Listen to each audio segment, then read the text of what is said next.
As an executive leadership coach, I'm not very good if all I'm asked to do is to tick some boxes and tell the leader how wonderful he or she is, whilst they continue to do the same old thing that's taken them on the same old path. Today, leadership is about change and seizing the opportunity around change. It's about thinking outside the box, perhaps being disruptive, not being complacent, but certainly being transparent and conscious. My guest today has worked in the trenches of business, survived new trends, managed generational changes, 25 years of CEO experience, is the author of the book Dare to Dream, Dare to Act, is author and speaker Terry Rich. Welcome, Terry. Thank you very much, Malcolm. It's a pleasure to be here. Terry, I said in my opening piece that you've 25 years experience as a CEO. What are your, let's say, three most memorable achievements in that time? I think number one was being a part of an entrepreneurial company that built cable television systems across the United States and helped build that entire industry when cable wasn't cool. And in addition to then starting my own company after we cashed that out and selling more HBO, Showtime, Stars, pay TV subscribers using a brand new technology that has ever been done before. I think the second one was giving back to the community by running a zoo and turning a zoo that was losing $600,000. That was very, very rewarding. And finally, helping crack the largest lottery fraud in U.S. history, while at the same time increasing sales and profits by almost 10 to 15%. Brilliant. Look, you've started 4 successful entrepreneurial businesses and written the book Dare to Dream, Dare to Act. In your experience, is that execution of a business idea the biggest holdup for an entrepreneur, or do they not dare to dream big enough? I think that when entrepreneurs are started, they're destined for failure. I can remember I was really smart in marketing and sales, but probably not so smart in the accounting side or legal side. And I think it's important to bring experts around you, friends around you who know certain types and parts of the business you're running to work with you. Unfortunately, once you get a little success, if you're, of course, 50% of most businesses go out of business in the first year, and 50% of the remaining 50% are out by 5 years. If you make it to 5 or 8 or 10 years, you've been pretty successful. But the more success you have, it's tougher to take the risks. You find yourself, when you don't have any money and you got to work every call may be your last. You take every risk you can to make it work. So I think entrepreneurs have their back against the wall, or when the economy is bad, that's when new ideas come up. So you almost need to have some people. We always said when you hired a salesperson, tell them to go buy a new car so you know they're hungry and really need to get out and sell, right? So you're not as anxious to innovate once you've become successful as a leader. I think, though, I've not met a successful entrepreneur. Once you've made that, it is so rewarding. Once you've experienced success, you'll always have the urge to find success again. I've tried retiring 3 times, and I can't do it because doing new things like this show, Malcolm, is so rewarding and so much fun.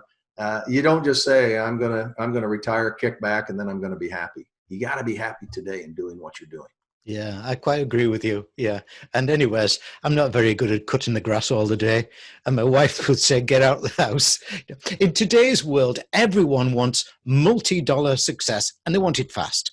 It's not like that, is it? You have to learn your craft as a business leader. Where do you think aspiring achiever leaders should up their skills if they want that success? Like, first and foremost, you want to have as broad a base as possible. If all you know is ones and zeros, you won't be as successful in others. So the more you can learn the different languages, different clientele, we're becoming a lot more diverse in the world. All of those are just getting a good basic education that gives you a broad base. Today, you've got to know technology. The learning, because of COVID, in the times of COVID, you have this type of communications rather than face-to-face. Keeping diversified and get involved in the next new thing. If you see something you think that really is good, as your kids are using something, or your family's using something that you don't know much about, learn about that and find out ways that might help you in what you're trying to achieve and what you're trying to accomplish. Business finance is so important, making sure that taxes are being paid, that all of the different things, so you don't get in any financial or legal trouble. I think when it's all said and done, because you need cash flow to succeed. Most people borrow, but I think I heard a guy who's worth $500 million last week. He said he's on many boards, and he says, I don't look at the balance sheet. I look at the cash flow, because you have to have cash or you're going to go out of business. Yeah, yeah. We've got that saying here in the UK. I don't know whether you have in the US, turnover is vanity, profit is sanity, but cash is king. You got it. Yeah. I agree. As host of our Conscious Business Show, I live and I'm totally into your drive for integrity and honesty. But it almost seems that you cannot survive, yet alone achieve, if you don't duck and dive a bit. You must have learned some lessons about the falseness of such actions in your experience of cracking the largest lottery fraud in the US history. What were those lessons my viewers need to hear? I think number one, be sure you have checks and balances in your organization. Whether it's a small school, if you have a small school where the business official writes the purchase order and also writes the checks or pays the bills, you see it in small public officials. That's, public officials in small organizations, that sort of thing. So checks and balances. If someone writes the POs and you don't have separation duties, have the president sign the checks, those sort of things. You want to be able to do the right thing. And I learned a lot from my general counsel, from the lawyer at the lottery. And what I learned from him is, listen, nothing is black and white. What is right and what is wrong?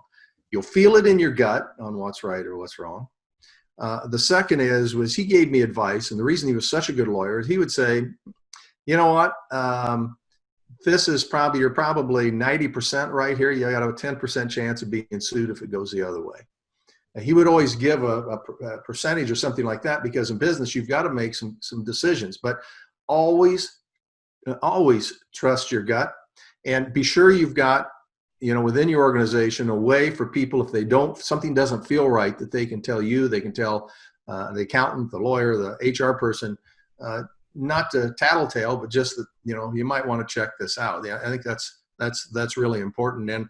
And being able to, what I found in all of this though, Malcolm, is that this isn't the fun part of anybody's job. If you've got a good accounting group, good legal group, good HR group, they protect you. And they protect your job. When people mess with their travel accounts, as small as that, they are in effect causing other people more harm within that. If you know someone who's fudging the books a little bit or whatever, that's going to affect your job down the road. Policies are there to protect your job as a worker, and there are absolutely no awards. There's, you hear awards for sales, you hear marketing, all those things.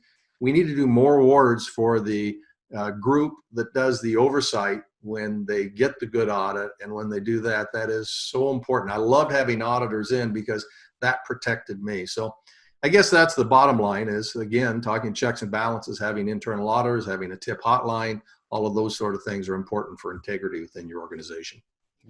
Quite seriously. I hope, by the way, everybody watching has taken down the details of your URL, because you've got so much to offer people. I wanted you on also on the Achiever Leader Show, not just because you're a great speaker, but also because you're committed to the art of persuasive speaking. Now, that's something I try getting through to business leaders almost every day. Yet many shy away from public speaking, feeling it will damage their reputation, they'll look silly, or in many cases, they've got such a PR watered down speech, it lacks inspiration. So please help me motivate those leaders into understanding the power of persuasive public speaking and why they should do it from a CEO perspective. First and foremost, people believe by 10 times or some unbelievable number multiple, they believe more in the CEO than they ever will in any other company spokesperson.